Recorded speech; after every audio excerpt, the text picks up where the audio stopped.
Elise, the Spider Queen.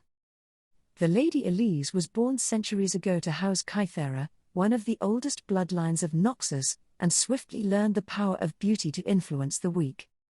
When she came of age, she entertained the courtship of Bahult, heir to House Zavin. Their union was opposed by many, since it would strengthen Kythera at Zavin's expense, but Elise worked hard to beguile her intended husband, and manipulated her detractors to secure a betrothal. Unbeknown to her, this political marriage had been planned for many years by shadowy forces working behind the scenes throughout the empire, with Bahult Zavin a mere pawn in a much larger game. Even so, it was an unexpected twist that Elise should dominate him so completely, and while he remained the face of his house, it was clear who was in charge. As time passed, his resentment grew. One evening, over a typically frosty dinner, Bahult revealed he had poisoned her wine, and demanded Elise withdraw from society and allow him to take up the reins of power. Knowing he would have the antidote about his person, Elise played the role of a remorseful wife, weeping and begging her husband's forgiveness.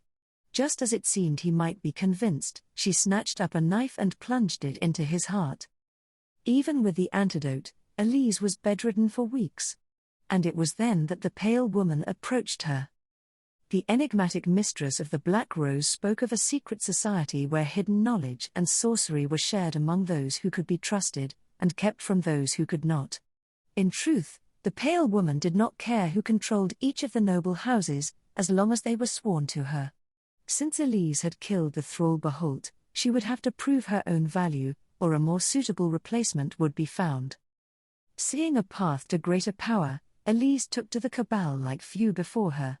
She met often with the most prominent members, trading influence and thwarting her rivals in a complex web of tangled schemes. With the wealth of two houses, there were not many who could oppose her, and she became even more adept at persuading others to do her bidding. Eventually, she learned of an object that held great significance for the Black Rose, the skull of an ancient warlord known as San Uzal, rumored to have been hidden long ago in the Shadow Isles. Keen to gain the pale woman's favor, Elise found a desperate, debt-ridden captain willing to bear her and a handful of devotees to the cursed city of Helia. They came ashore on a beach of ashen sand, and were tormented by spiteful wraiths as they searched in vain for the lost vault. But Elise found something she had not anticipated. A creature of the long-forgotten past had made its home in the lightless depths beneath the city. This bloated, chitinous monster was the spider god Vilmor, and it erupted from the darkness to devour the intruders, before sinking its fangs into Elise's shoulder. She fell, howling and convulsing as the venom wrought terrible changes upon her body. Her spine rippled with undulant motion, and arachnoid legs pushed out from her flesh. Finally, breathless with the agony of transformation, Elise turned to find her new master looming above her.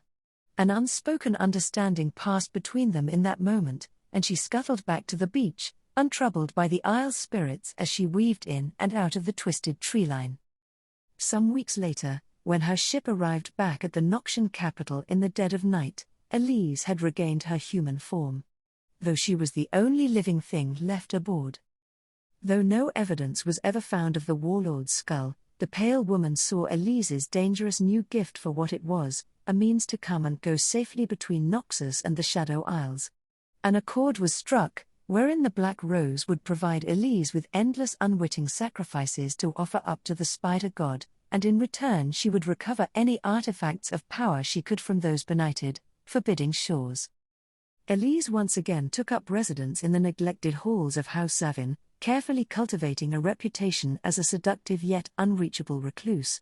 Few have ever guessed her true nature, yet fanciful rumors abound, wild tales of her ageless beauty, and a terrifying, voracious creature said to lair in the bowels of her dilapidated, dust-wreathed palace.